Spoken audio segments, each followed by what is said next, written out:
Do you have a ceiling to paint or wondering where to start? What type should you use? What sheen? What color? What tools do you need and how should you do it? I've got some insights that'll help whittle things down. Let's get into it, shall we? I've got 5 things that you need to know about ceiling paint, and then at the end of the video, I'll be giving my specific product recommendations from each of the big 4 brands, and I will reveal what, in my opinion, is the greatest ceiling paint of all time. So first up, we're gonna talk about the type of ceiling paints you're gonna be encountering. And just to be clear, we are talking about painting interior ceilings in your house and not the ones that are in a bathroom that has a moisture producing element such as a shower or a bathtub. So every other ceiling in your house, foyer, bedrooms, kitchen, all that stuff. The type of paint you're gonna be encountering for that is going to be 100% acrylic latex. The key takeaway from that is that they are all water-based. So when you go to wash out your brushes, your roller covers, anything you may have gotten paint on that you shouldn't have, you can use water to clean that up. If you need a little bit of extra juice in that, you can add some dish detergent and that should do you. Next up is the sheen. You'll see a variety of phrases on ceiling paint cans depending on what brand you're looking at, from ultra flat to dead flat, ceiling flat, or just flat. The main point of all of that is the go-to sheen for ceiling paint is flat, which means there's very little sheen in the paint, so it does not appear shiny at all. That does a few things. It hides a lot of defects in whatever surface you put it on, and it doesn't bounce back a lot of light. So it has what's known as a soft finish, which is very aesthetically pleasing, which is why the majority of homeowners prefer that sheen on the ceiling. Onward to color, the majority of people that use ceiling paint tend to go with an untinted ceiling paint, and they use the base white of whatever product that is. So you'll see a lot of words like stock white, ultra pure white, extra white on the can. There are a couple good reasons to go with untinted white for your ceilings. One is cost. So if you overbuy on ceiling paint and you haven't opened the can, you can return it. That's a cool benefit. If you're not going to go with a stock white on your ceilings, the second most popular thing that I have experienced as a professional is to match the ceiling paint to your trim paint. So if you go with a color like alabaster on your trim, a lot of people like going with that on their ceiling as well. That just frames the walls out nicely, and it can be a cool look depending on what you're going for. Next up is tools, and you're going to need some. So just throwing this out there, if you are a DIY or homeowner and you're doing this yourself, it's unlikely you're going to be spraying, so I'm not going to go over that. But for those of us that prefer brush and roller, that I will cover. So you're going to need a brush to cut in the ceiling. I prefer a 2.5-inch Corona Cortez, but a lot of brushes will work for you.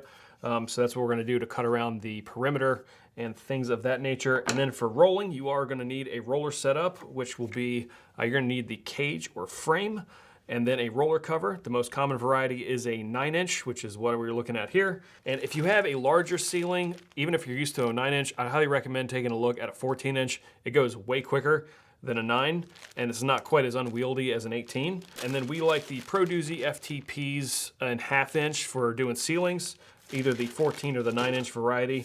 And then you'll also need the accompanying pans for whatever size roller setup you decide to go with. Along with rolling, you will definitely want to use a roller extension. Doesn't have to be one that's super snazzy like this one, which is a Sherlock from Worcester. You can also use a broom handle or any kind of pole that you got lying around your garage or whatever.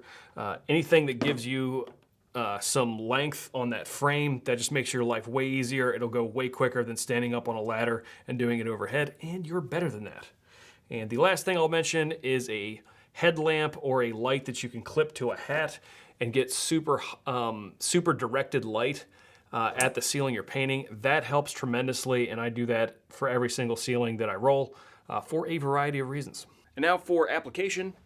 Before you start throwing down any ceiling paint, one of the key things to do is to tarp off your floor and anything that you think might get paint on it. Regardless of what it says on the can, every single ceiling paint I've ever used is going to splatter and kick little droplets off of the roller as you're rolling overhead. One other caveat before I start going on this is that if you are cutting in a ceiling, it is likely you're also going to be painting the walls.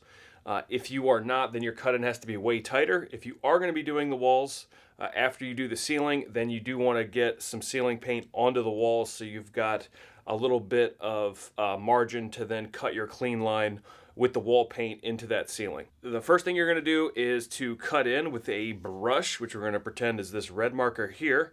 And I've got an illustration on the whiteboard of a ceiling.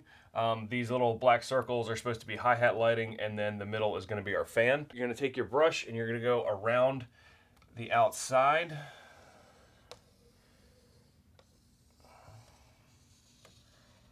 you've got the perimeter cut in, then you're gonna go ahead and go to the interior of the ceiling and cut in anything you can't get with a roller, which is gonna be around your hi-hats and the fan.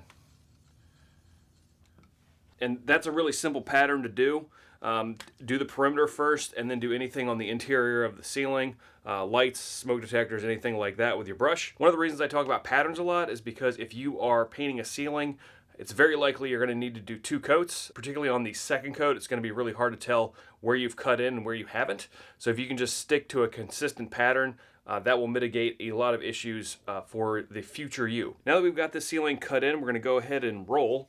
And I'm using the green marker as the representative of the roller. With most ceiling paints, it doesn't really matter which way you go because they're flat, but I would recommend going in one direction per coat. So for the first coat, we'll say we're gonna go this way.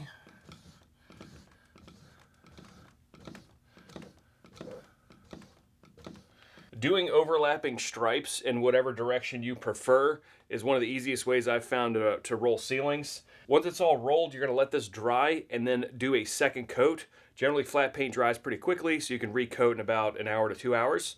I would pick the same cut-in pattern that you did the first time, and then if you want to, you can do what's called a crosshatch pattern, and on your second roll coat, you can roll the other direction. So it would be overlapping stripes the other way that you went before. You don't have to do a crosshatch pattern, you go the same way you went before, but the main thing is to do 2 coats, and that will help contribute to a uniform, excellent looking finish on your ceiling. And now onward to my product recommendations. We're gonna start with Lowe's. So the top 2 products that I'm aware of from there, again, I have limited experience with Lowe's and Home Depot products. The first one is Valspar Ultra Ceiling Paint, and the other one is Valspar Signature Ceiling Paint. Both of those are pretty solid performers. Again, you should be doing 2 coats on everything, but those do pretty well and are priced fairly competitively comparative to all the other ones we're gonna be talking about. Next up is Home Depot, and the only one I'd really feel comfortable recommending is Behr Premium Plus. It's decent, still gonna need to do 2 coats, but it works pretty well and is kind of comparable to the Lowe's products mentioned before.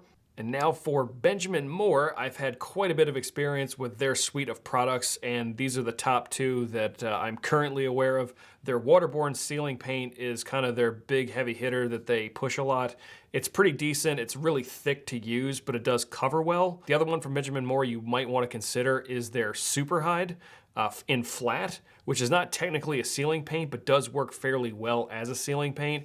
It spritzes quite a bit, but it's a solid product at a fairly competitive price point depending on what store you get it from. And lastly, but certainly not least, is from Sherwin-Williams. Their premium ceiling paint just released a couple months ago, and it is very comparable to the other products that I mentioned, particularly the ones from Lowe's and Home Depot. And it's a pretty good ceiling paint, very bright white, which is what some people are really going for. That being said, none of the paints I have recommended in this list hold a candle to this one. And that is Promar ceiling paint from Sherwin-Williams. In my opinion, this is the best ceiling paint on the market right now. I have used thousands of gallons of it, and it's awesome. It's super thick, it coats well, and it is quite a pleasure to work with. The only problem with this paint is that they're super weird about selling it to non-contractor folk. It's really weird, but if you can get your hands on it for a reasonable price, which should be like in the $30-ish range, this is an excellent, excellent choice. I can't recommend it enough. If you found this video useful, consider checking out my review of Promar ceiling paint. I did it many moons ago, but it's still the current and defending reigning champ. Till next time, y'all take it easy, work smart, and have a good one. Peace.